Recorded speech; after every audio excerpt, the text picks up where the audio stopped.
আল্লাহ পাক রব্বুল আলামিন বলেন, আইনামা তাকুনু ইয়াদরিকুমুল মাউতু ওয়ালাউ কুনতুম ফি বুরুজিম মুশাইয়াদা।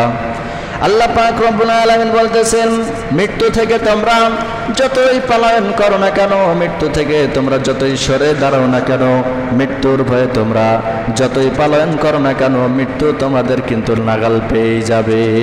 ওয়ালাউ কুনতুম ফি বুরুজিম মুশাইয়াদা।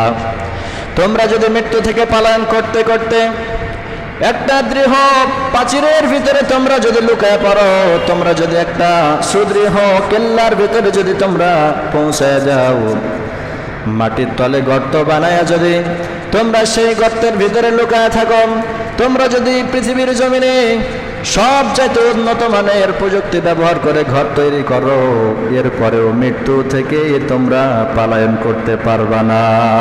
মৃত্যু তোমাদেরকে অবশ্যই ঘিরে লইবেই। এই আয়াতটি আল্লাহ পাক রব্বুল আলামিন মুনাফিকদের ওই কথার উদ্দেশ্যে বলেছেন। তারা যে ভয়ে ভয়ে যাইতো না, তারা যুদ্ধের ময়দানে যাইতে ভয় পাইতো, কারণ হলো তারা মনে করত যুদ্ধের ময়দানে যে যদি আমরা মৃত্যুবরণ করি তাহলে তো আমাদের সব শেষ। এই ভয়ে কিন্তু যুদ্ধের ময়দানে তারা যাইতো না। আল্লাহ পাক রব্বুল আলামিন তাদেরকে উদ্দেশ্য করে কথাটা বললেন, আইনামা তাকুনু ইয়াদরিকুমুল মাউতু ওয়া লাউ কুনতুম ফি বুরুজিম মুশাইয়াদা। ও দুনিয়ার মানুষ, শুনে নাও, যেই মৃত্যু থেকে তোমরা পলায়ন করতেছো, ওই মৃত্যু তোমাদেরকে অবশ্যই ঘিরে লইবে। মৃত্যু থেকে তোমরা কোনোদিন পলায়ন করতে পারবে না। যেই সময় তোমার মৃত্যুর কথা লেখা আছে, যেই সময় তোমার মৃত্যু লেখা আছে যে এই সময় হবে, এক সেকেন্ড আগেও হবে না, এক সেকেন্ড পরেও মৃত্যু হবে না। যেই সময় আল্লাহ পাক চাইবেন ওই সময় তোমার মৃত্যুটা হয়ে যাবে। এই জন্য মৃত্যু থেকে আমরা যতই পলায়ন করি না কেন, মৃত্যু থেকে আমরা পলায়ন করতে পারবো? কথা বলেন, পারবো? পারবো না। আল্লাহ পাক রব্বুল আলামিন সূরা রহমানের ভিতরেও এই ব্যাপারে একটি আয়াত নাজিল করেছেন, কুল্লু মান আলাইহা ফান। আল্লাহ পাক রব্বুল আলামিন বলতেছেন, পৃথিবীর জমিনে এক ভূপৃষ্ঠে যা কিছু আছে সব কিছু হলো নসর। নসর মানে হইতেছে সব কিছু ক্ষণস্থায়ী, এইটা হলো চিরস্থায়ী নয়। পৃথিবীর জমিনে যা কিছু দেখতেছেন, সামনে দেখতেছেন, পিছনে দেখতেছেন, ডানে দেখতেছেন, বামে দেখতেছেন, যা কিছু দেখতেছেন সব কিছু হলো ক্ষণস্থায়ী, কোনোটাই স্থায়ী নয়। যে পৃথিবীর জমিনে যা কিছু দেখতেছেন সব ক্ষণস্থায়ী। আসমানটা দেখতেছেন, আসমানটাও ক্ষণস্থায়ী। জমিনটা দেখতেছেন, জমিনটাও ক্ষণস্থায়ী, কারণ একদিন ধ্বংস হয়ে যাবে। এই যে তারকারাজিরাকে দেখতেছেন, সূর্য দেখতেছেন, চন্দ্র দেখতেছেন, এই সূর্য চন্দ্র একদিন ধ্বংস হয়ে যাবে। এই ব্যাপারে আল্লাহ পাক রব্বুল আলামিন আরেকটি সূরার ভিতরে আয়াত নাজিল করে জানায় দিলেন, ফাইজা বারিকাল বাসারু ওয়া খাসাফাল কমারু ওয়া জুমিআশ শামসু ওয়াল কমার। আল্লাহ পাক রব্বুল আলামিন বলতেছেন, কিয়ামত যখন সংঘটিত হবে, চন্দ্রগুলো তার আলো হারায় ফেলবে, সূর্য তার আলো হারায় ফেলবে, আসমান জমিন সব কিছু তার ভারসাম্যহীন হয়ে যাবে, চন্দ্র সূর্য একত্রিত হয়ে যাবে, ছিটকে ছিটকে দুনিয়ার জমিনে পড়তে থাকবে। আসমানগুলো ভেঙে ভেঙে দুনিয়াতে পড়তে থাকবে, জমিনগুলো ফাটল ধরে যাবে, কিছুই থাকবে না। আমাদের যিনি জান কবজ করেন মালাকুল মউত আজরাইলও একদিন থাকবে না, তার জীবনটাও তিনি নিজেই কবজ করে নেবেন। দুনিয়ার জমিনে যা কিছু দেখতেছেন সব কিছু ক্ষণস্থায়ী। আসমান বলেন, সূর্য বলেন, চন্দ্র বলেন, সব কিছু ক্ষণস্থায়ী। সবাইকে একদিন দুনিয়া থেকে বিদায় হয়ে চলে যেতে হবে, এবং কি যার প্রাণ আছে তাকে মৃত্যুবরণ করতে হবে। এই ব্যাপারে আল্লাহ পাক রব্বুল আলামিন কোরআনের কয়েক জায়গায় বললেন, কুল্লু নাফসিন যায়িকাতুল মাউত। প্রত্যেকটা প্রাণীকে মৃত্যুর স্বাদ গ্রহণ করতে হবে। মালাকুল মাউত আজরাইল তার জীবন আছে না নাই বলেন? কথা বলতে হবে। মালাকুল মাউত আজরাইল আমাদের যিনি জান কবজ করার দায়িত্বে আছেন, তার জীবন আছে না নাই বলেন? তার জীবন আছে, অতএব তাকেও মৃত্যুবরণ করতে হবে। শুধুমাত্র একমাত্র চিরঞ্জীব হলেন আমার আল্লাহ। আল্লাহ ছাড়া সব কিছু ক্ষণস্থায়ী। সবাইকে একদিন মৃত্যুর স্বাদ গ্রহণ করতে হবে, সবাই মৃত্যুবরণ করবে। এই জন্য আল্লাহ পাক রব্বুল আলামিন এই আয়াতে বলতেছেন, তোমরা মৃত্যু থেকে যতই পলায়ন করো না কেন, মৃত্যু তোমাদেরকে অবশ্যই ঘিরে লইবে। তোমরা যদি সুদৃঢ় একটা কিল্লার ভিতরে লুকায় থাকো, পৃথিবীর জমিনে সবচাইতে উত্তম উন্নত মানের প্রযুক্তি দিয়ে যদি তোমরা একটি ঘর বানাও, যেই ঘরে একটা পিপিলিকাও পৌঁছাতে পারবে না, বাতাস পৌঁছাতে পারবে না, কোনো কিছুই পৌঁছাতে পারবে না, এরপরেও মৃত্যু তোমাদেরকে অবশ্যই পাকড়াও করে নিবে। মৃত্যু থেকে তোমরা পলায়ন করতে পারবে না। একটু হাদিসের ভিতরে ইতিহাস আমরা দেখতে যাই। এই কথাটা আমি গত জুমায় বলেছিলাম। খালিদ বিন ওয়ালিদ যেই দিন মৃত্যু বরণ করবেন, ওই সময় কান্না করতেছেন বীর যোদ্ধা খালিদ বিন ওয়ালিদ, যার নেতৃত্বে উহুদের ময়দানে মুসলমানরা পরাজয় বরণ করেছিল, সাময়িক পরাজয় বরণ করেছিল যার নেতৃত্বে খালিদ বিন ওয়ালিদ। ওই সময় তিনি কিন্তু মুসলমান হন নাই, কিন্তু পরবর্তী সময়ে খালিদ বিন ওয়ালিদ মুসলমান হয়ে গিয়েছিলেন। এমন একজন বীর যোদ্ধা যখন মৃত্যুবরণ করতেছেন, আফসোস করে কান্না করতেছেন, হায় আফসোস, আমি এত যুদ্ধে গেলাম, এত যুদ্ধে আমি গেলাম, আমি কোনো যুদ্ধেই আমি শহীদ হইলাম না। আমার কি ভাগ্য, আমার নিজের ঘরে আমাকে মৃত্যুবরণ করতে হইতেছে।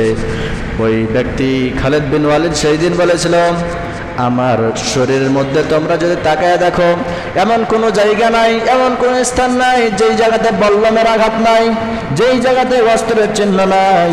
এতগুলো আঘাত খাওয়ার পরে আমি মৃত্যুবরণ করি নাই, যুদ্ধের ময়দানে মৃত্যুবরণ করি নাই। অতএব আল্লাহ যেদিন আমাকে মৃত্যুবরণ লিখেছেন, যেই দিন আমার মরণ রেখেছেন, সেই দিনেই আমার মরণ হবে।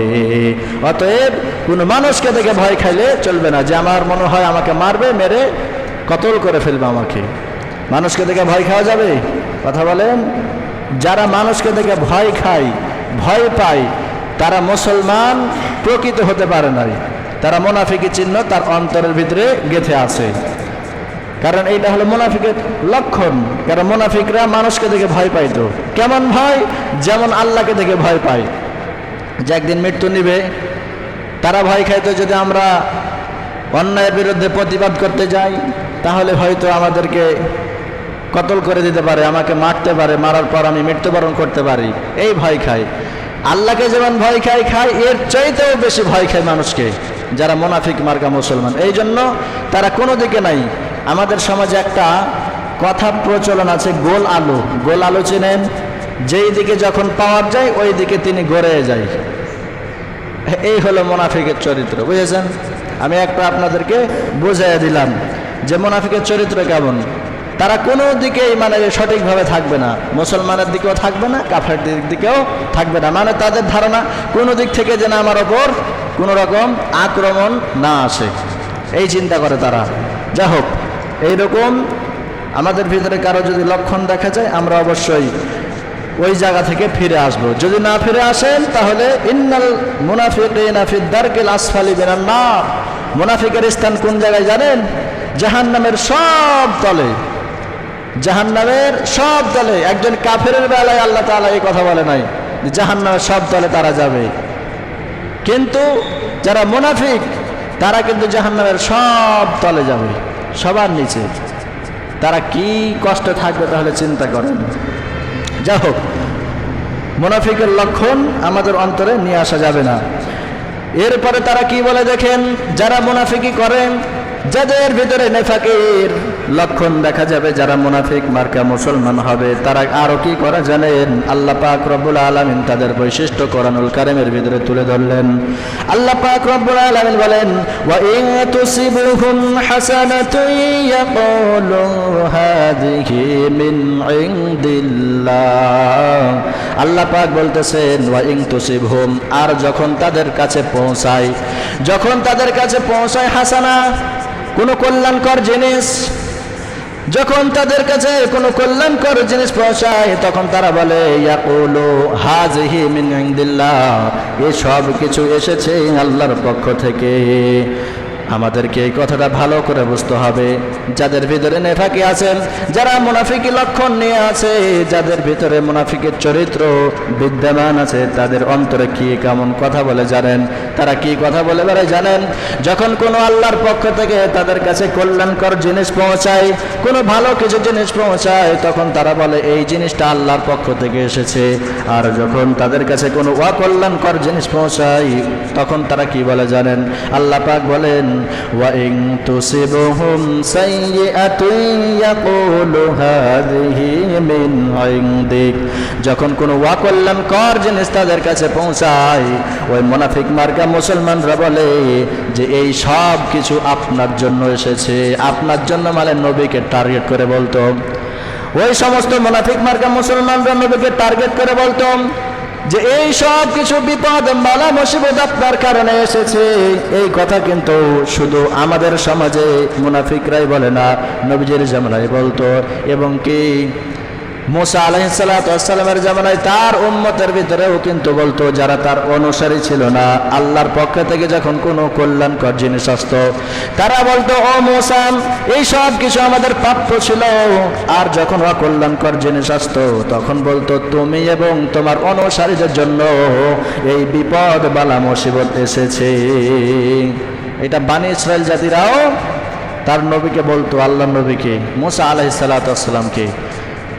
নবীজির সময় বলতো, আমাদের সময়ও অনেকেই বলে, যখন সুখে থাকে খুব আনন্দ আল্লাহ আমাকে দিয়েছে, আর যখন একটু বিপদে পড়ে, একটু বিপদ আসতেছে, তখন বলে অমুকের কারণে হয়েছে, আমার কারণে হয় না, মানে নিজের কোনো কিছু পেতে চায় না। অথচ আল্লাহ পাক রব্বুল আলামিন আয়াতের পরের অংশে বলতেছেন, নবীজি আপনি বলেন, কুল কুল্লুম মিন ইনদিল্লাহ, সব কিছু আসে আমি আল্লাহর পক্ষ থেকে, কোনো মানুষের দ্বারাই কোনো কিছু আসে না।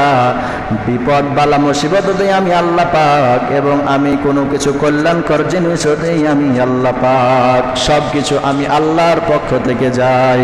তবে কোরআনুল কারীমের ভিতরে অন্যান্য জায়গায় বর্ণনা হয়েছে, যতগুলো পৃথিবীর জমিনে বালা মুসিবত আছে, সব কিছু বালা মুসিবত মানুষের নিজের হাতের কামাই, তারা নিজে হাতে কামাই করে।